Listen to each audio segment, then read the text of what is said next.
Welcome, ladies and gentlemen. We are very glad that you could join us for today's event. This is the second of a series of webinars that we have been organizing together with a host of other partners. And just before we kick off the event, I would like to do a bit of housekeeping for those who are new to the platform, for you to be familiar with how to use the platform and also to know how to switch any controls. To begin with, the first thing you need to note is that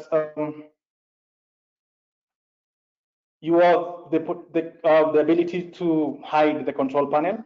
That's number one. I'm hovering my pointer over it. And then you also have the potential, the ability to maximize your screen if you want to view the presentation wider. The other thing also, in case you need to change your language, number three, I'm hovering my pointer over it. And then the last thing that is very, very fundamental and very important for our event today is that you can type your question. That is, will be the main interaction channel with us.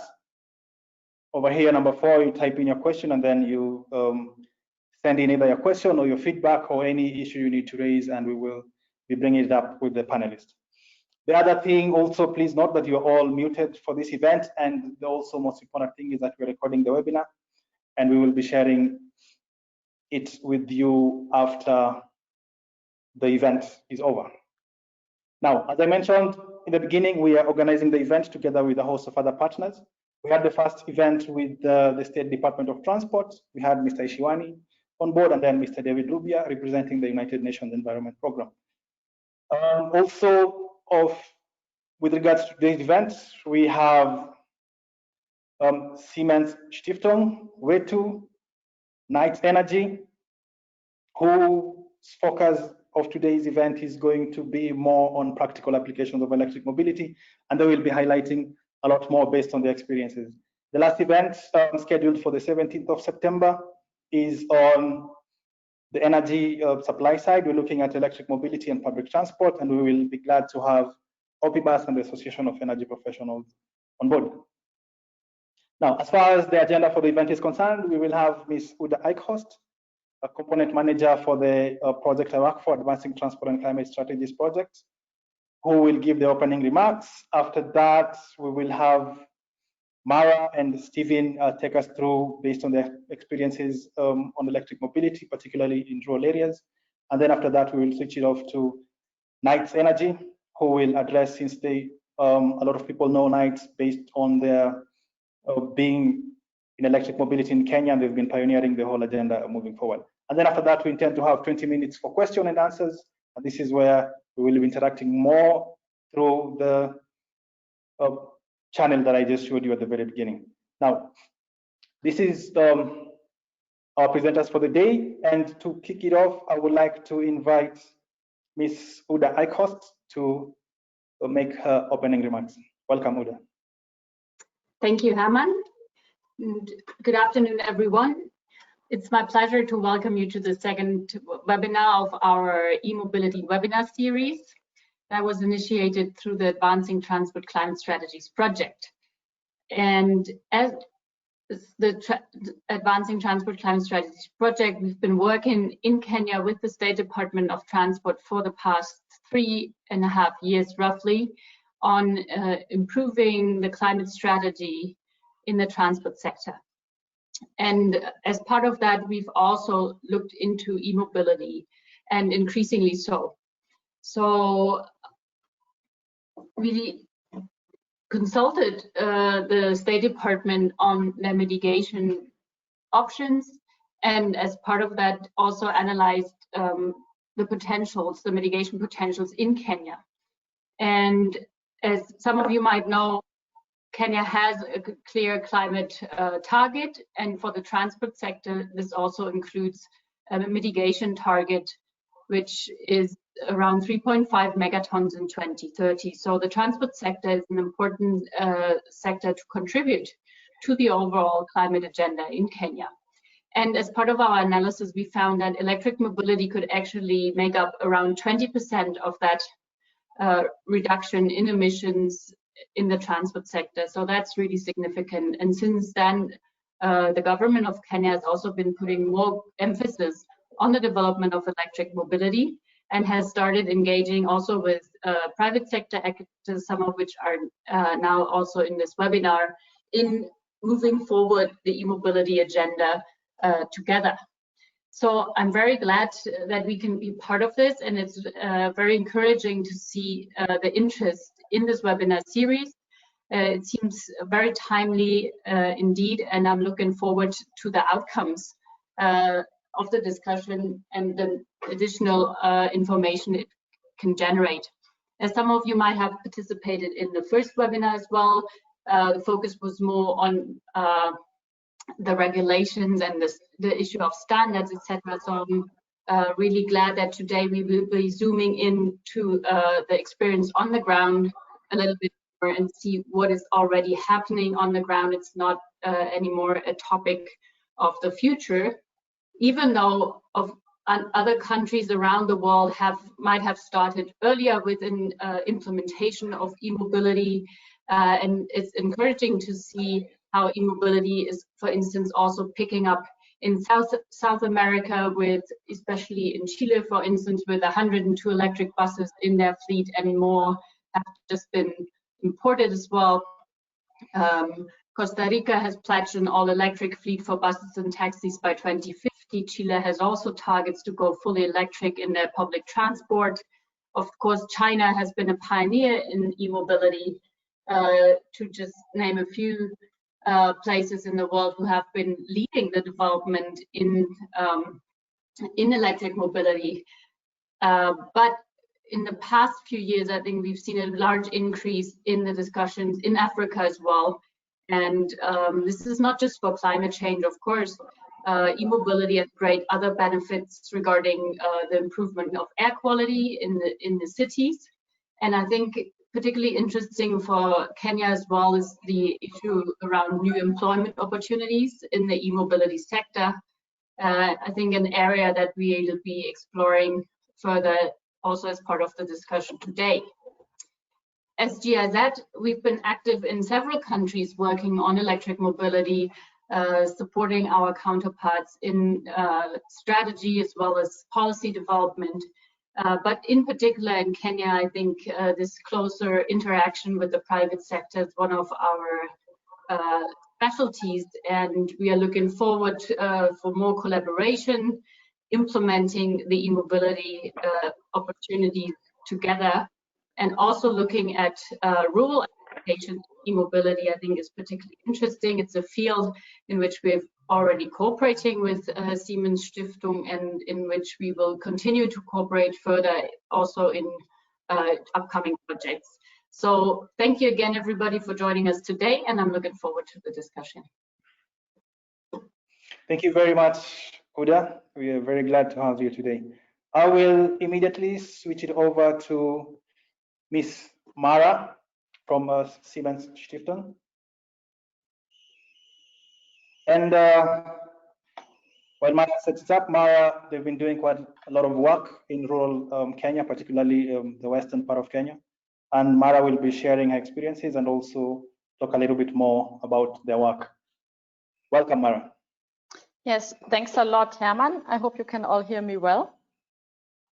So good afternoon from Munich, Germany, where Siemens Foundation is located. As a non-profit foundation, we are active in rural electric mobility. And you might wonder, why are we focusing on rural mobility? That's why I want to ask you some questions. So did you know that there's 150,000 motorcycles in Kampala, and they alone produce more than 450,000 tons of CO2 annually? Then we have traffic congestion in Nairobi. Those of you who know Nairobi know it's a horrendous traffic, which is having an estimated economic cost of $18 million annually. On the same time, Kenya will import a projected 730,000 motorbikes until 2022. And we have 650 million people who walk, bike, or use public transport in sub-Saharan Africa. So of course we can ask ourselves now, is electric mobility the solution to those challenges? And at Siemens Foundation, we think it is. There's a number of factors that favor electric vehicle revolution, especially in sub-Saharan Africa. So Africa has one of the fastest vehicle growth rates. There's rapid urbanization and new transport challenges and demands as well in connection to the countryside. We have rising population numbers. We have a growing energy demand, but at the same time as well, abundance of renewable energy. And as I already tackled, abundance of mobility challenges. For example, as well, high fuel prices and a big fiscal burden. What the big chances is that there's a large proportion of vehicles are second-hand, and the fleet renewal rate is not so big. So people have to buy new motorbikes or as well new second-hand cars, which together gives a unique opportunity to renew and improve the vehicle fleet before the motorization rate takes further off. So why do we focus on the rural and the peri-urban sector in sub-Saharan Africa? It's important to know that more than 60% of Africans living outside of urban areas, so it's still the majority of the population. And there's a lot of trends as well to say we want to focus on the living quality in rural Africa and not encourage more people moving to the cities. But urbanization, transport and mobility are a key factor for that. So some of the challenges are that there's lack of all-season roads, there's missing reliability and affordability of transport services, especially low-income communities at the bottom of the pyramid suffer a lot from missing access to transport, mostly due to high cost, as you can see in the graphic as well, but as well because like the right vehicles are not there. And in the end, what does it mean to not have mobility access? It means that there's no access to drinking water, to education, to health, to financial services. So mobility is really important link to other development areas.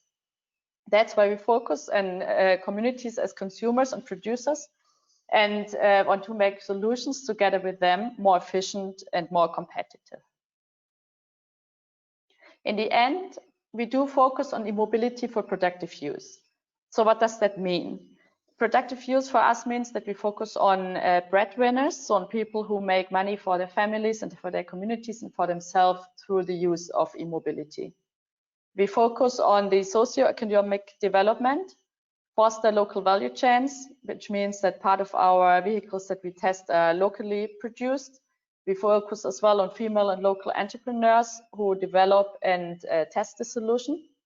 And as said, on motorbike riders, farmers, market women, on fishers, on everyone who needs mobility for gaining an income. We focus on employment. I already tackled mobility and access, but we do as well focus on vocational training and new future professions, as we see that those 21st century skills are needed in cooperation as well with informal sectors. For example, upskilling motorbike mechanics, chuakali, as they're called in Kenya, on this side of the road, with further education and training. And lastly, we focus on environmental friendly transport solutions to reduce CO2 emissions and improve air quality, the use of renewable energy, for example, solar, or as well the grid in Kenya has a lot of water and geothermal power, to foster energy independence and reduce the dependency on fuel that in Kenya has to be imported from overseas. So what are we doing in our e-mobility program? I'm sure many of you listeners are startups or social enterprises yourself. So one thing that we offer is operational testing at our testing platform in Wetu. My colleague Omondi will later introduce you to Wetu. But so if you have vehicles or services around e-mobility, and you want to test them on the ground in the rural or peri-urban area, you can get in touch with us, and you can find a testing protocol and see how your products are actually doing in the market, what the users think about it, if they like it, and maybe any need for piloting or pivoting that arises from that. Another focus we have is access to finance. So we support social ventures or startups in the e-mobility field through grants, or as well purchasing equipment. But as well, we're building a funding ecosystem together with underfunders and as well bilateral donors such as GIZ to foster the whole sector. Other things we do for the whole e-mobility sector is publishing data and research, because there's a lot of testing or a lot of ideas in e-mobility are assumption-based. That is not so many tests on the ground happening. And then we're investing as well in networking, policy and advocacy activities, because it's important to have like a whole system of government, of various players with networking, so that, for example, manufacturing startups can pitch to investors, or that we can present the results we have from our testing and our pilots to government. So how does that look like in practical? So for the operational testing and pre-seed investment, we're focusing on a couple of areas and products. One that we're testing on the ground in Kenya at the moment is a e-cargo bike from Anywhere Berlin that is used mostly for water transport, but as well for farm, fish and deliveries. We're piloting around charging infrastructure and batteries. Here in the photo, you can see an off-grid satellite hub from Wetu. There's as well some other hubs and batteries in test. We have at the moment two types of motorbikes. The one on the left you can see is from OP Bus. It's a Nairobi-based startup. And on the right you can see Borderwork, which are based in Kampala, refurbishing a normal fuel-driven motorbike to an electric one. We work with Asobo Limited that are testing e-outboard engines at the Lake Victoria. There's Evo Motors, which developed a light e-transporter, which will arrive in Kenya towards the end of the year. And we built an e-waste recycling and collection project in Western Kenya to as well think about recycling and end of lifespan. On the publishing series and data research, earlier this year we published an e-mobility e-reader on with a focus on rural environments. So you can have a look online or just download it. There we focus as well on business models and on the different technologies. And together with GIZ, Urda already mentioned, we are in the process of getting more data and studies, because we see that there's a big data need. So at the moment we have 5 studies at work. One focuses on the charging infrastructure and the blueprint for Western Kenya. We're working on environmental assessments about CO2 and air quality and environmental benefits. Another focus is social and economic benefits for the user groups in Western Kenya. Then we're in the process of, together with a consultant, having a training needs assessment for e-mobility technician in updated, and of course as well business modeling with a focus on sharing economy. Another cooperation we're having is with P4G, which is Partnership for Growth, and there we focus on piloting technical solutions and as well developing innovative finance products. For example, we're checking the opportunity to venture into carbon trade, carbon credits for e-mobility solutions to make the prices cheaper for the end clients. On the photo on the left here, you can see the cargo bike, which was built in Mbita, which is in Homa Bay County in Western Kenya. So, so far from me now. Thanks a lot, Herman, and I'm looking forward to your questions later. Thank you very much. Thank you very much, Marah. We will switch it over immediately to Stephen.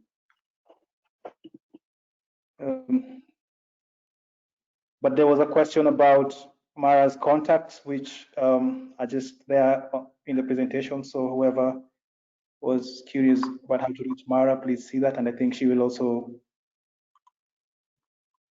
tell us how. She will also share with you her contacts directly. Thank you, Stephen. To you.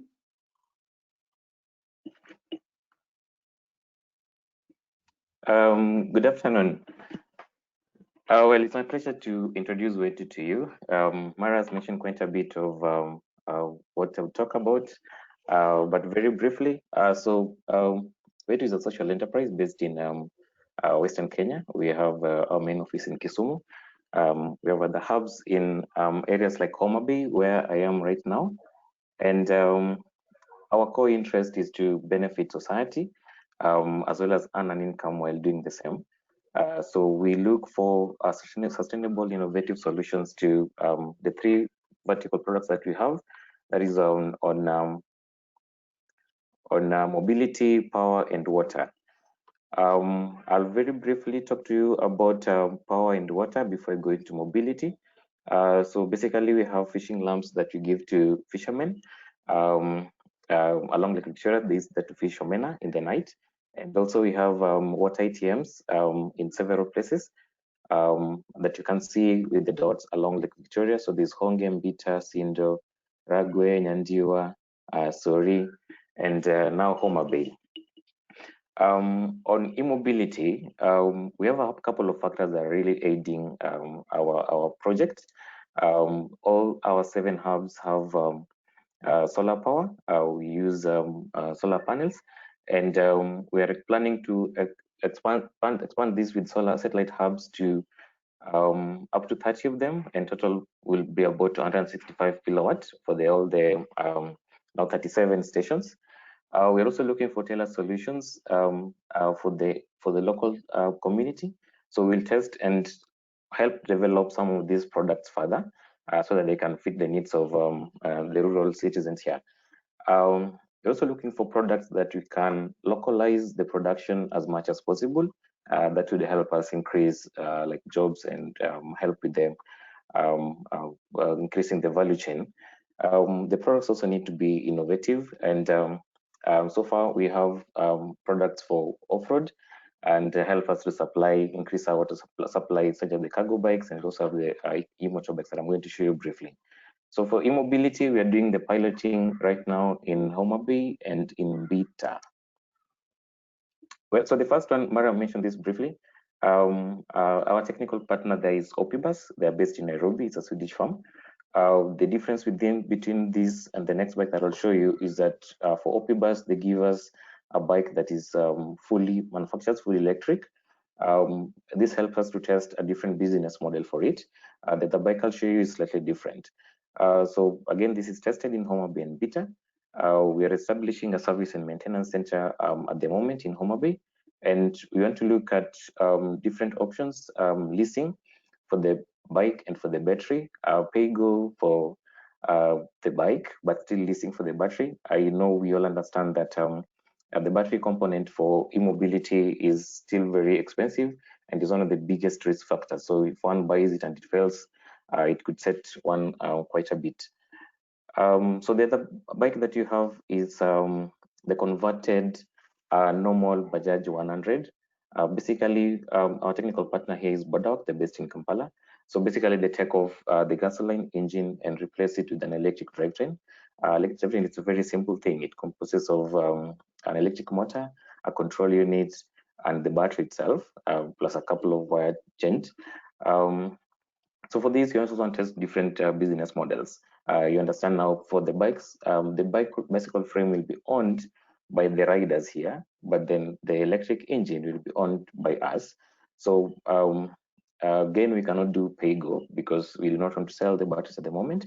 So we use lease charges. We're looking at subscription models and things like that. So for this, again, we're testing in Homa Bay and in Mbita. The third one is the cargo bikes. These are very, very new, not experienced yet in Eastern Africa. They're also testing in South Africa. So the manufacturers are NEO Berlin. They're based in Berlin. So Technically, it is about 2.4 meters long, which sounds like a very long bike. But we are working with two-wheelers because we've realized it's easier to navigate the terrain that you have here on two wheels. It can carry up to 160 kgs, which is a lot of weight. So it is designed to be propelled as you pedal. It falls basically under a class of bicycles called pedal electrics. So if you don't pedal, it will not accelerate. The motor will not kick in, so you need to pedal to gain more power.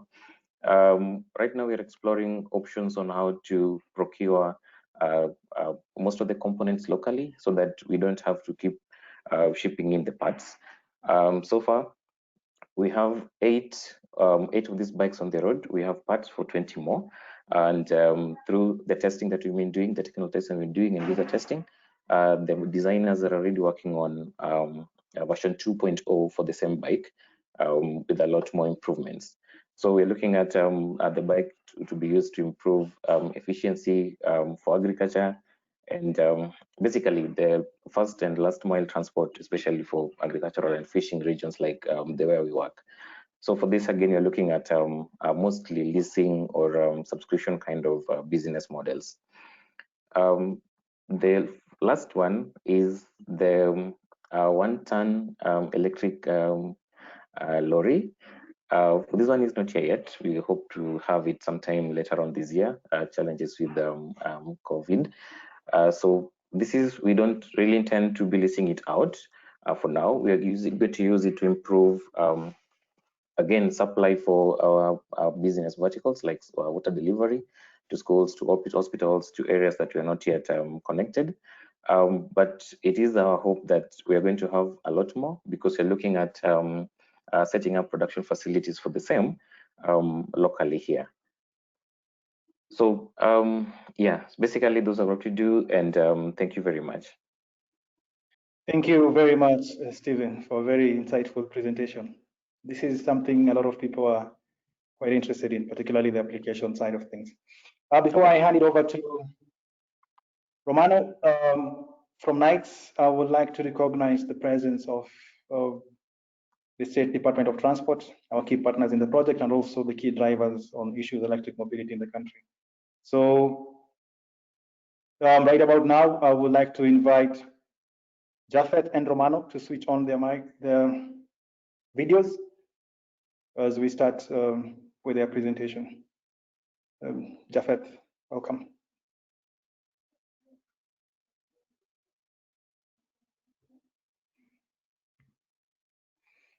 There we go. Please, Romano, you can introduce yourself.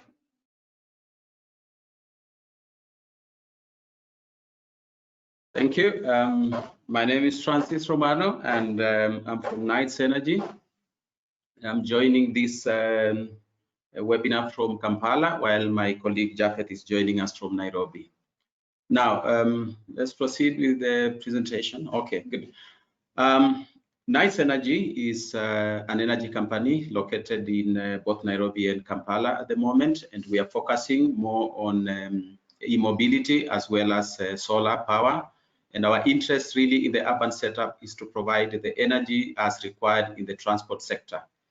In the e-mobility section, we are focusing very strongly on partnerships, on piloting, and also all events that can lead to pioneering and partnership creation in the e-mobility sector. Now, on the screen, you can easily see the growth of e-mobility from as early as the 17th century all the way to the 20th century. Now, in Nairobi at the moment,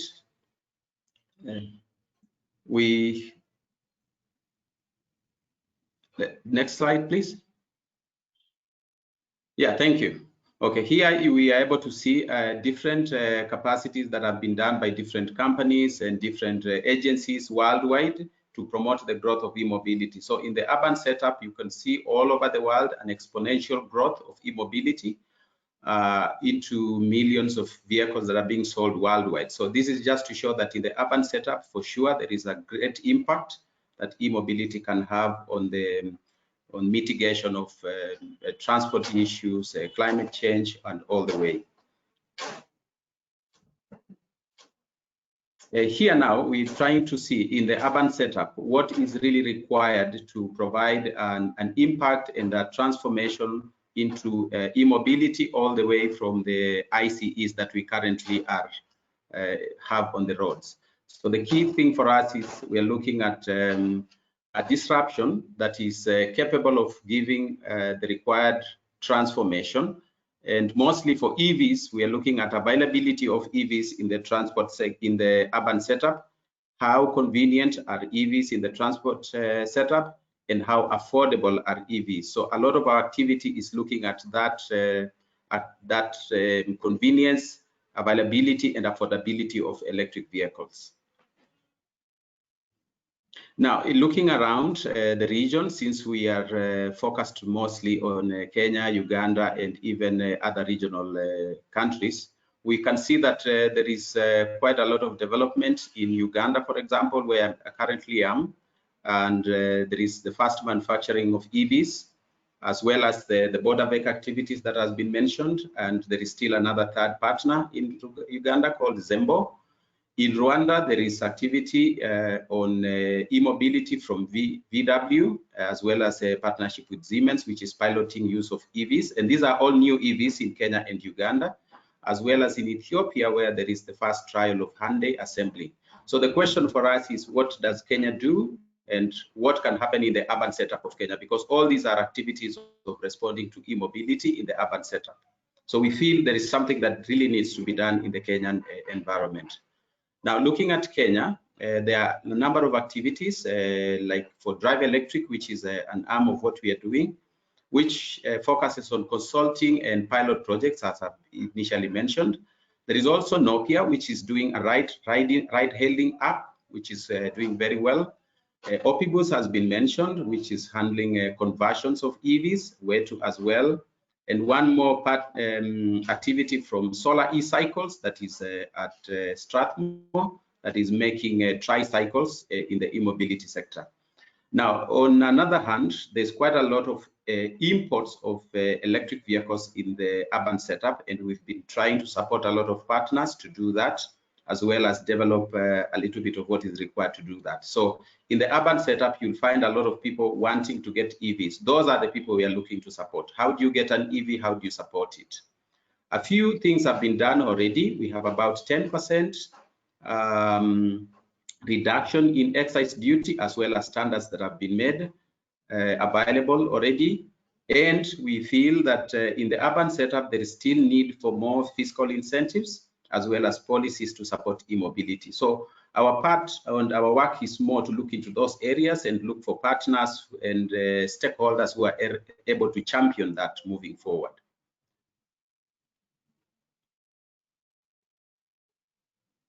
Sorry, my slides are coming a bit slower. Next, please.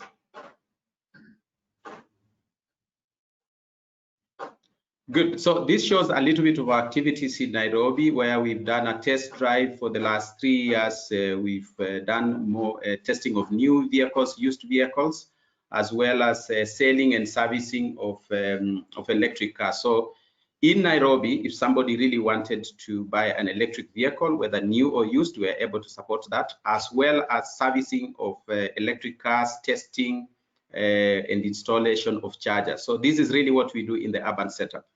And that's the part that we strongly focus on.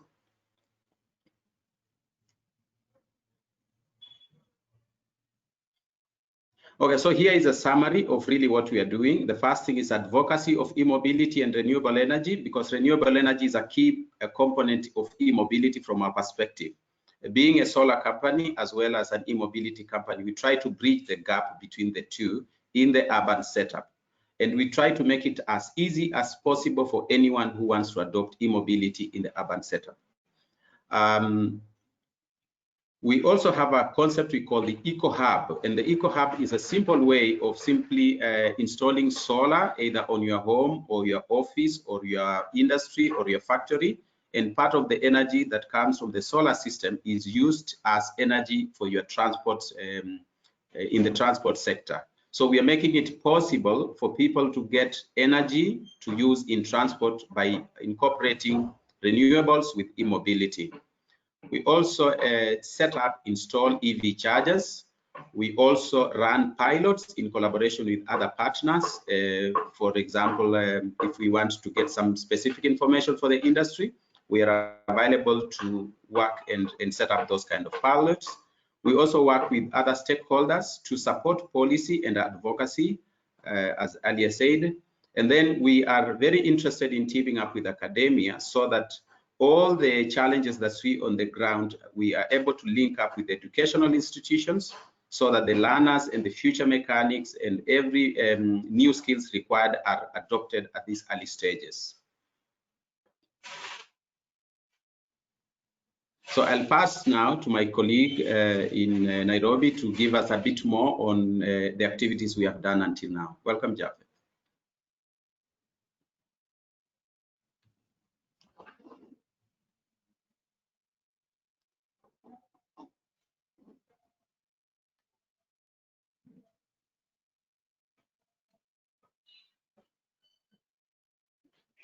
Japheth, we cannot hear you. You may need to unmute your mic.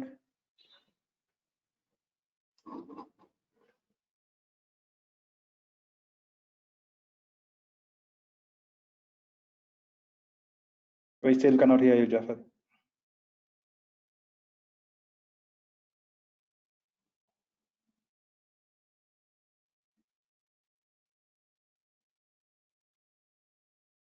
Unfortunately, we cannot hear you. Japheth, maybe Romano can. Yeah, yes, I can. Now on the screen, you see a lot of activities that we were involved in the past number of years. And I'm not going to go through all, but this is just to show that in the advocacy sector, we try as much as possible to link up with our partners to be able to bring to the forefront talking points in e-mobility. And most of the partners on this forum probably have been involved in one way or another in these activities.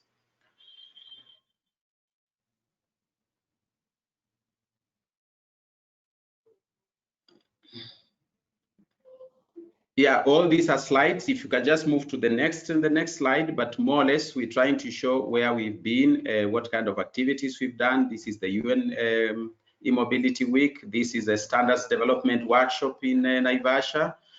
These are charging centers. In fact, we have made an electric vehicle charging station concept that can be used by anyone who wants to use an EV in Nairobi. We also test to be sure that when you set up a charging station and connect it to your electric grid, it meets certain standards. These are simple examples of electric vehicles that we have sold in the urban setup to different buyers who have been interested in that. Also in here, we've done a pilot for e-mobility with a delivery company in Nairobi called Greenspoon, just to try and showcase business models where manufacturers or anybody in the transport sector who is doing delivery services is able to incorporate e-mobility and how it reduces costs in the transport sector and which vehicles are suitable.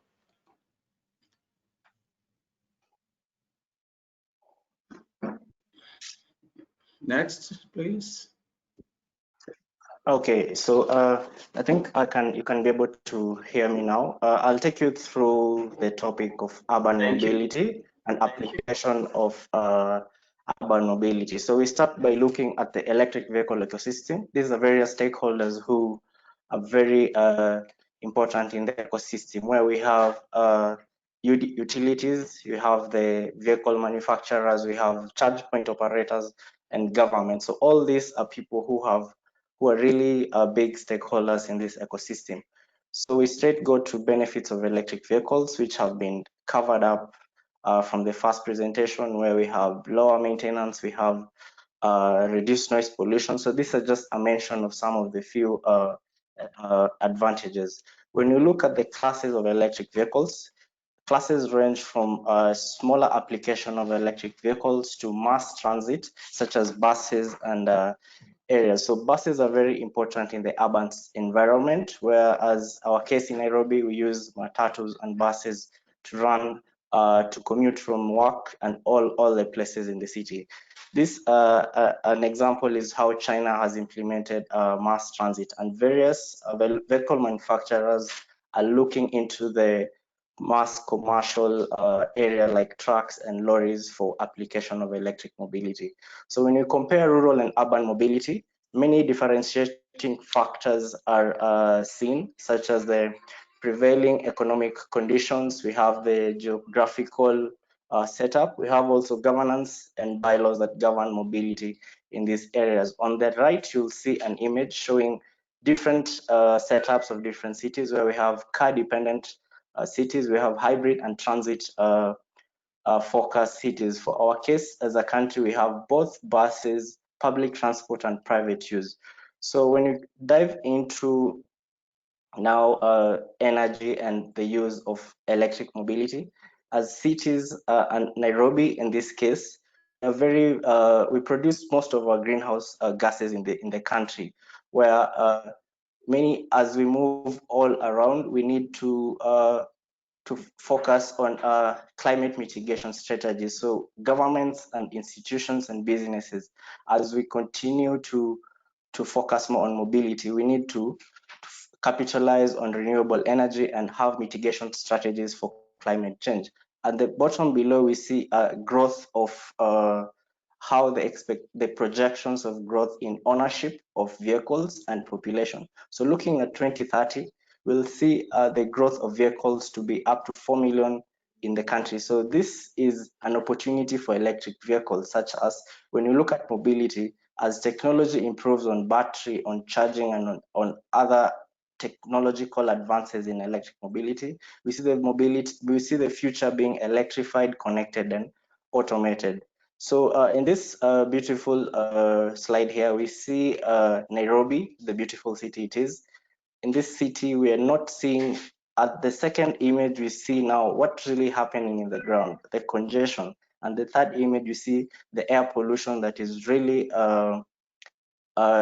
we all experience this daily. And this is some of the challenges that as the population grows, economic activities grows, and to counter all these challenges, electric mobility can really help out in mitigating this issue. So on this slide, this was a study that was done by the United Nations Framework for Convention on Climate Change, where they found that for Nairobi City, 39% of emission comes from the transport sector.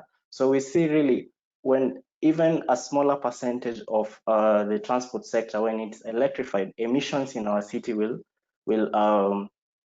reduce. So when you look at the use cases for electric mobility, this is a representation of the commutes of our city. Most people live within around the city, while the outer area shows suburbs outside the city. So using this, we are able to see various concerns such as performance, range, cost, and other issues that an electric vehicle enthusiast will likely look at when looking at EVs. So these are just mention of various models available, and I'll quickly now mention just 2 minutes on how we are looking at economics of an electric vehicle in the city. So we ran 2 tests where we had an application of private use and a commercial setup, where we used a Nissan Leaf and a Nissan Advan versus and a Nissan ENV versus a Renault. So this is what we found out, and we found that application of electric vehicle shows a substantial improvement in range and maintenance costs and other issues relating to electric vehicles versus combustion engines. So this is just a representation of what we did, and these slides will be shared for the audience so that you can be able to educate yourself more. This is just an application of the commercial setup we had with a good company called Greenspoon, where we did daily food delivery, where they do daily food delivery, and we lease an electric van to them. And so we saw from personal use and commercial application various opportunities and advantages can be seen. So this same is an analysis of what we saw. So I'll just conclude by saying, as a company, we are looking at the future where we have capacity and we have skills for charging, for vehicle maintenance, for all issues. So these are some of the chargers we have installed. On the left, on the right, we see a setup of highway charging and a home charging station. These other two images where we see where we park more presents more opportunities for parking, so for charging. So these are the two among other chargers we have installed. So then lastly, charging point placement, where we as a company, we're looking at charging stations. These are various features that users will be looking into when looking for chargers to install accessible, available, and affordable. So I'll hand over to Herman so that we continue with for questions and other for the presentation. Thank you. Thank you very much, Japheth. Thank you very much for the very insightful presentation. Before we hand it over to the speakers to answer questions that are coming, we have quite a number of questions. I would like to also highlight that we have a few updated numbers on the emissions for Nairobi and Kenya as far as the transport sector is concerned, and we will be sharing a link on these projections with the updated numbers for you to have a look at. Something else, there's quite a few questions coming in. Marah and the team, and could you kindly also switch on your mic? I will be quickly directing your mic and your videos. I will be directing a few questions to you. To begin with, the first question, quite a lot of interest on charging and cost of ownership or cost of retrofitting the bikes and everything like that. Could you, Steve, briefly in 2 sentences or less, highlight something on it?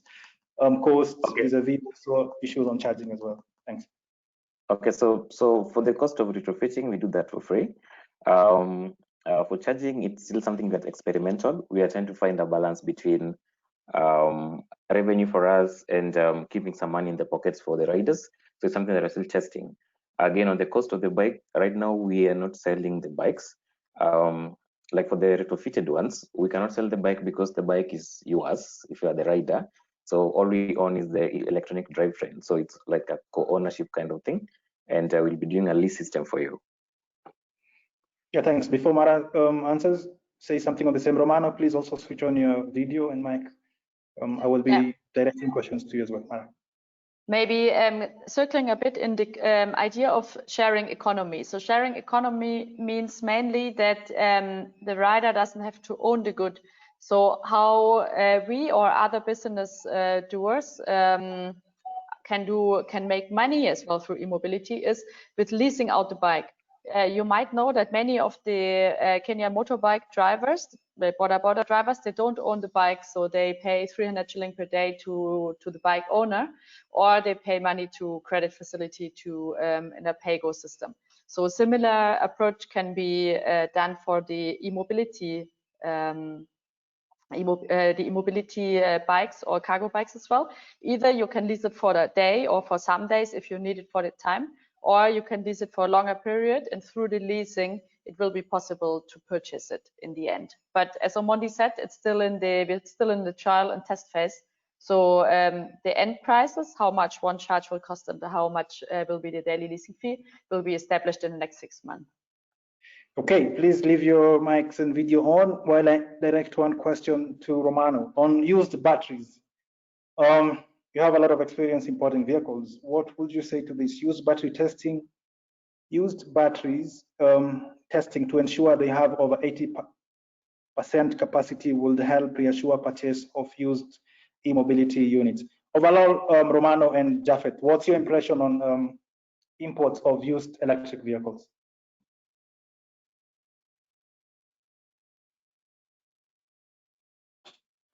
Okay, I hope you can hear me clearly. Yes. We haven't gotten to a chance to replace any battery. In fact, our first EV, which came in around 2015, still has the battery at about 60% good. So even after using the batteries in the vehicle where it goes to a second life, the batteries can still be used in off-grid setup, in other kinds of use. and yet the EV batteries still have quite a long time, a long service life. So we still don't have a scenario where batteries are coming out of vehicles and being dumped or being used for other purposes yet. And this is also not a very common case worldwide. Okay, good.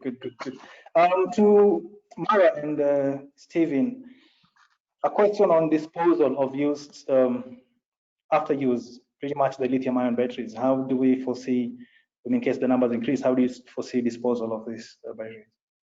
Well, generally, you could say that the lithium batteries have quite a long shelf life. As Romano just said as well, it's not so common for in bikes or the bigger batteries to change them all the time.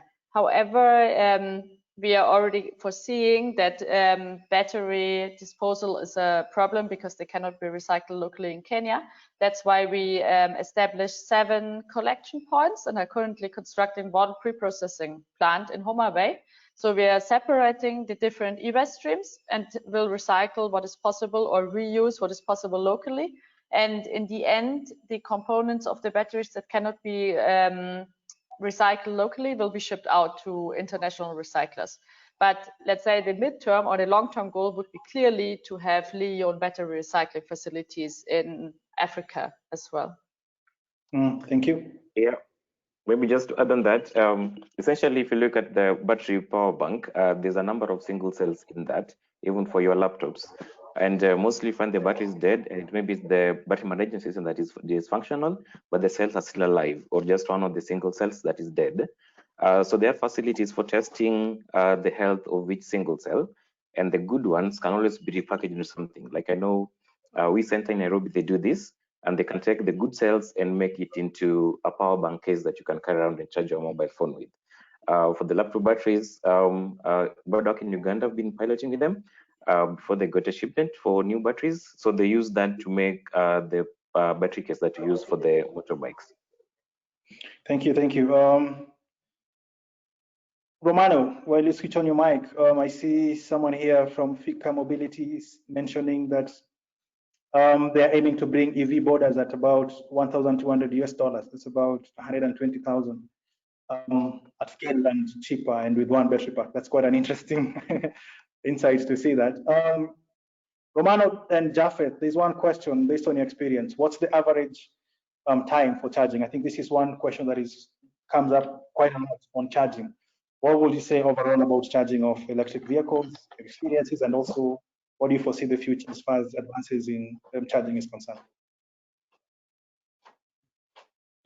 I'll let Japheth handle that. Japheth, are you there? Yes, so when it comes to charging, we have different levels of charging depending on the power, the amount of power you have.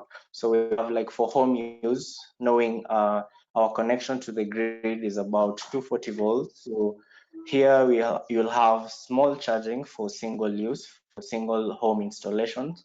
But when you have a charger at high capacity, like at commercial power connections, this can be taken up to about 2 to 3 hours. Then you have very fast charging, where you can charge an electric car for about 30 minutes. So we have different levels of charging depending on the type of installation you have. Okay, thank you. Something to Siemens and Wetu.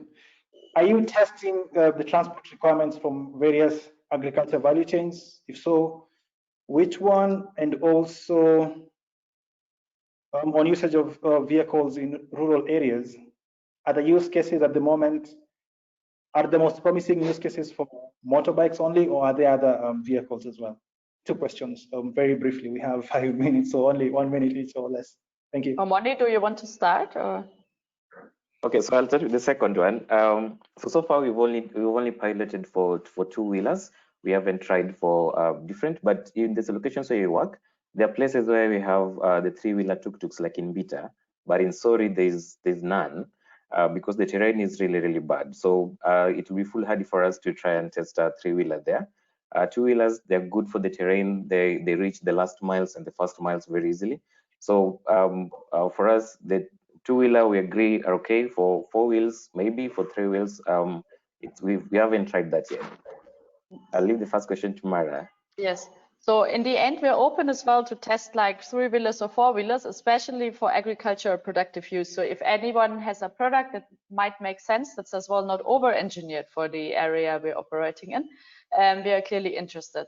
So with the boat engines, our partner is clearly testing around fishing transport. With the two-wheelers we have now, the use cases are mostly water delivery. Then we have some piloting around farm deliveries or general deliveries. There's as well interest in building materials and kibandas. So let's say it's at the moment it's quite general. What we try to focus on more is agricultural value chains, as well collaboration of e-mobility and cooling. So there will be some pilots around that coming up. And then seeing as well what are the specific needs of different providers of the agricultural value chain, for example, tomato farmers or potato farmers, and how could that be supported. Due to COVID, our data collection is a bit delayed because many of our vehicles couldn't be deployed as planned. But as said, so it's a big focus for us this year, and we're happy as well to update you and to publish those data together with GIZ that we generate through the pilots. Thank you. I know we will be talking in the next event about battery swapping and other models like that, but I know Wetu and Siemens are already applying such models. Any insights on the same or business models that you think are working at the moment, or this is all to be approved much later? Any ideas on that? Well, like at the moment, what we test, the main model is leasing, so that the users lease out a cargo bike and then they come to swap the battery when it's empty and they pay a fee. Another model with the border work bikes that we will test is battery flat rate, so that you can have unlimited amount of batteries with your bike per day. We will see if that will work. And then other installation rates, like maybe you only pay for the energy you used. So if you only use half of the energy and you bring it back, you might get a discount. That's all what we still have to establish and what has to be used. Because as Omondi said, there's 8 cargo bikes on the road right now. We do have 2 motorbikes, which are still in the early road testing. So with like heavy loads, and we check as well how the users like it. So we're still in the beginnings. But so far, what we can say, there's a wait list for people wanting to lease cargo bikes. So it seems that the price point and the pilot we have now gets a lot of local interest. Yeah, so there are quite a lot of other questions, but I would like to hand it over for you, the panelists, to 1 minute or less. Actually, 3 sentences or more, not more than 3 sentences, closing your final words for the meeting. And then I will close it over after that and assure the participants that whatever questions you raise, we will get it and we will respond and share the report afterwards as much as possible. Marah, you can start, and then maybe Omondi, and then we hand it over to thanks. Okay, thanks Herman, and as well thanks for organizing. We're happy to be here, and please do get in touch. So we can see now that after the COVID lockdown, slowly we can start planning and taking up our field tests again. But we know it's a young field, and we're excited and interested to collaborate with you. So please get in touch, and we can see what we can do together. Yeah, so also just echoing what Marah is saying, please get in touch. If you're in Western Kenya, please reach out to me. I'll be happy to show you around, show you what you're doing. Mostly based in Homa Bay and in Mbita, but you can always meet somewhere at your convenience, and then we can have a discussion on how we could test something for you, or how you could try out one of the vehicles that you have. Japheth, and then Roman. Japheth. Yeah, so thank you for this opportunity to talk about electric mobility, and we also have programs we are thinking of with learning institutions. So we need to build skills, we need to build capacity, and also feel free to visit us at our offices. You can test drive an EV, you can see the various types of charging infrastructure which can be applied. So we're looking forward to interactions, and as more EVs become available, more opportunities. So reach out to us, and we're willing to work together in this field. Romano.